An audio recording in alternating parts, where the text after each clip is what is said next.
A civil war in Heidel broke out. Father versus the son. In the end, the father won, but the sacrifice was way too great to call it a victory.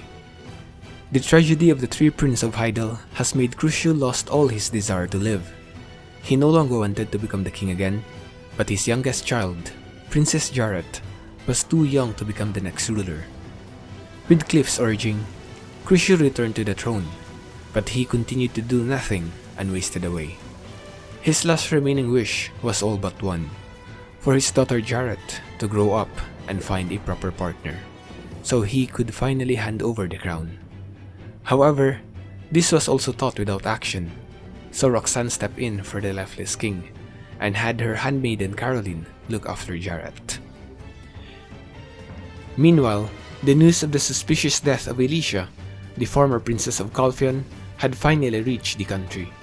Calpheon had Sian Merchant Guild, who conducted business with Serendia, collect information, and proposed countless times for an official investigation into her death. King Crucio never imagined that her untimely demise was wrought by Serio, so he continued to deny Calpheon's request, which only furthered Calpheon's King Seric's anger. And thus, in the name of uncovering the truth of the prince's death, Calpheon's mighty army invaded Serendia. As soon as war broke out, the first battle was held on the Western Front, which was under Frederick Duca's command. Calpheon's grand army boasted superior numbers and were barely held back by his clever tactics. As long as the main army from Heidel would arrive, Frederick would keep Calpheon at bay, yet a single turning of the tide saw his battle lines crumble as he too met his end. It was just another drunken day spent, as Jardine sought comfort from Roxanne. Ever since hearing the news of his real father's passing, Jardine looked as if he was struck by lightning and spent most of his days gazing out with vacant eyes. After Jardine's adoptive father Edward has his eyes gouged, the Rundi family was never the same again. Even his stepbrother Alfonso Rundi, who was as much as the philanderer as Jardine himself, spent countless days just staring out into the empty space. Not long after, the two left their home and enlisted in the army. As the war continued to rage on, Jardine and Alfonso found themselves alongside Cliff on the front lines without having basic training. Having taught both Jardine and Alfonso swordsmanship since they were young, Cliff already knew they could handle themselves and took them up by his side. Together, they all fought in the front lines. Jardine, still mourning his father's death, and Alfonso, who had the title of head of his household suddenly burdened upon him, brilliantly led their troops towards victory in two battles. As if heaven was on their side, a Harpy Queen descended upon Delphi Castle and knocked down Capellan vicinity, thereby disrupting the supply route of the Calpheon army and turning the tide in Serendia's favor. Cliff felt confident that all he needed to do now was to starve out the Calpheon King's division besieged in the watchtower.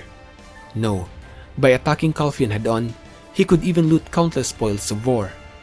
Yet, as he led charge into the watchtower, he found none other than Princess Jarette waiting for him in Seric's arm, with his blade pressed against her neck. Princess Jarette's life could not be traded merely for victory, for she was the last remaining bloodline of the throne. So Cliff immediately shifted his tactics to plan for a rescue mission. Johann Cliff, Jardine Ducas, and Alfonso Rundi, the Elite Three, would be the ones to infiltrate the watchtower.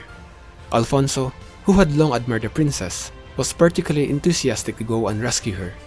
Thanks mostly to his efforts, the three cut down swarms of guards and quickly arrived at the door to where Jarette was being held. Yet, when the princess came to, it was Jardine who she held before her eyes. This was because Alfonso was wounded in the skirmish leading up to her chamber and had to make a hasty retreat. He had yearned so long to meet the princess, but because it was Jardine, whom he trusted with his own life, Alfonso was assured and swore that he'd survive and find a way to see her once more. It seemed that the rescue efforts would end in success, as Cliff has secured an escape route at the midpoint, but Guy Seric had other plans in mind. While learning of the rescue mission a bit late, he swiftly told his men to blow up the bridge, the quickest and safest escape route. Fortunately, Jarette had already crossed over while being carried on Cliff's back. At this point, the bridge was not completely destroyed. Therefore, there was a window of opportunity for Jarette to make it across, albeit with Cliff's help. However, Cliff saw Calpheon's cavalry closing in, and with Jarette on his back, he turned and fled, leaving Jarette on the other side. As he saw Cliff run further and further away into the distance, Jarette felt mixed emotions. He felt betrayal and remorse, yet also understood as a fellow tactician for Cliff's action. Quickly though, he pulled himself together. Survival was priority now. As soon as the princess was rescued, Crucio ignored Cliff's protest that the battle was already won and declared absolute surrender to Calpheon.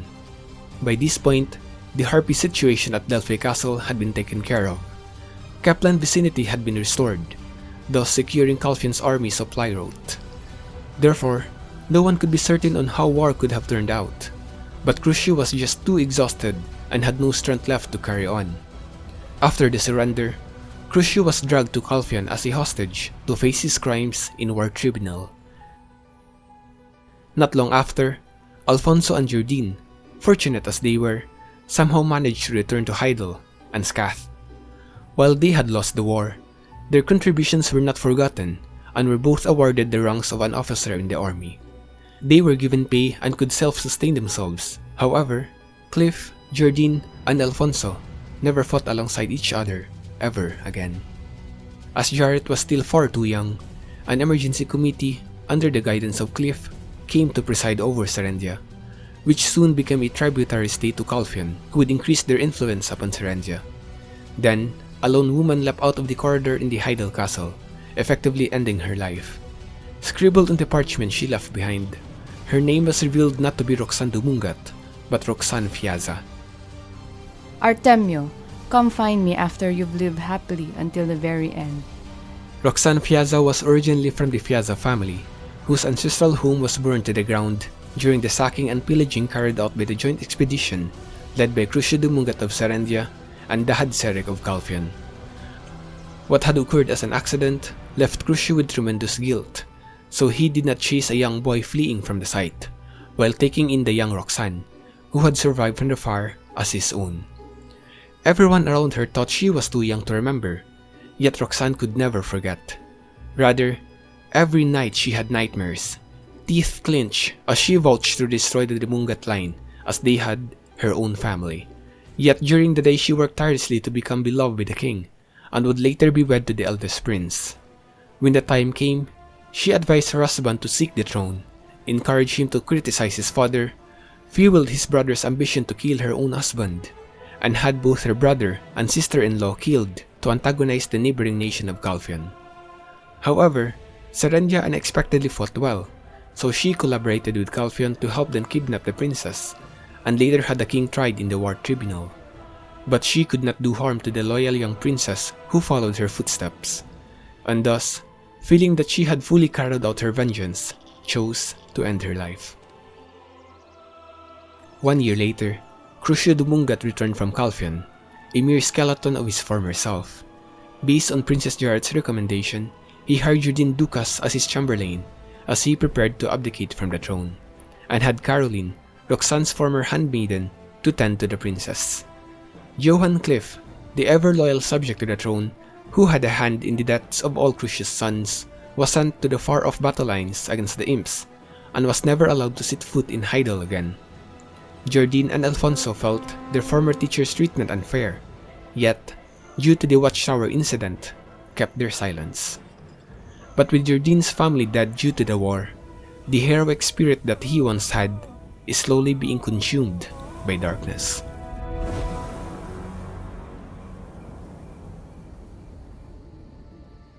Our king has returned.